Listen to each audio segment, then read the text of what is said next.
নমস্কার সবাইকে। সবাই কেমন আছেন? আশা করছি আপনারা সকলে খুব ভালো আছেন, আমরাও ভালো আছি। চলে এলাম আজকে ছোট্ট নতুন একটি ব্লগ নিয়ে। আজকে ব্লগে আপনাদের দেখাবো মায়ের শৈশব যে বাড়িতে কেটেছে সেটি, মানে আমাদের মামার বাড়ি। মা যখন তার ছোটবেলার গল্পের ঝুলি খোলেন তখন থেকে মনে মনে একটা ছবি এঁকে ফেলেছিলাম আমরা সবাই। এবার সুযোগ হলো সেই চেনা গল্পের অচেনা জায়গাটাকে স্বচক্ষে দেখার।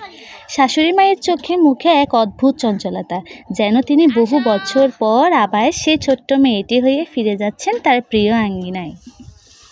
এটি সেই ঘর যেখানে মায়ের শৈশব কেটেছিল।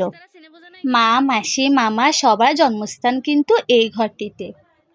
এরপর মাকে বিয়ে দেওয়ার পর দাদুরা সবাই 1 মাসের মধ্যেই ভারতে পাড়ি জমান।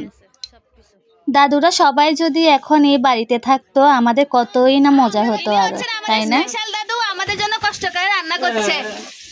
দাদুর হাতে রান্না ছিল কিন্তু অসাধারণ। তিনি আমাদের নাতি বউদের জন্য অনেক কিছুই রান্না করেছেন। আমরা রাতের খাবার ওনার বাড়িতেই শেষ করলাম।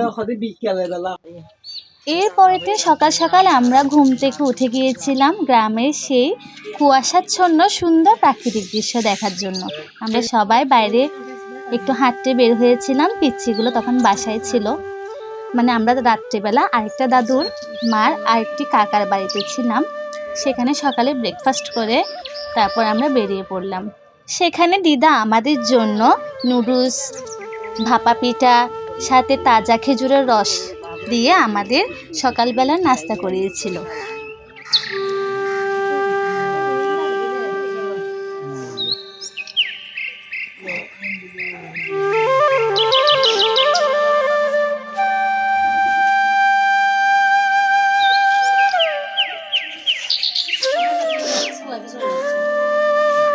ভাই এখন আউট অফ ওয়াইফাই হ্যাঁ ভিডিও করছি।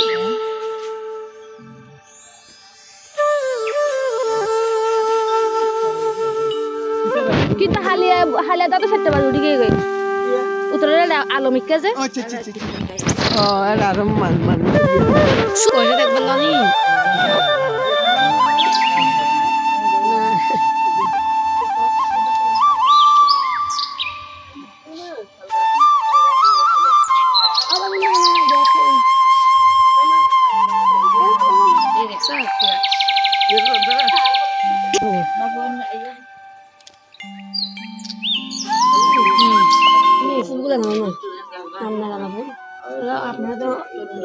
হাঁটতে হাঁটতে আমরা চলে এলাম হরিওম মন্দিরে।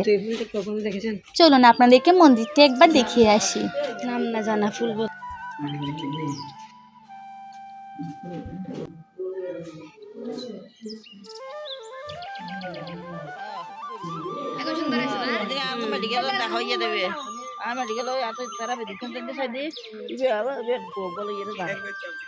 পুকুর ভর্তি শাপলা, দেখুন কতই না সুন্দর। আজকের মতো আসি, দেখা হবে পরবর্তী ব্লগে। আরো নতুন কিছু নিয়ে আসবো। সবাই ভিডিওতে লাইক এবং কমেন্ট করতে ভুলবেন না। টাটা।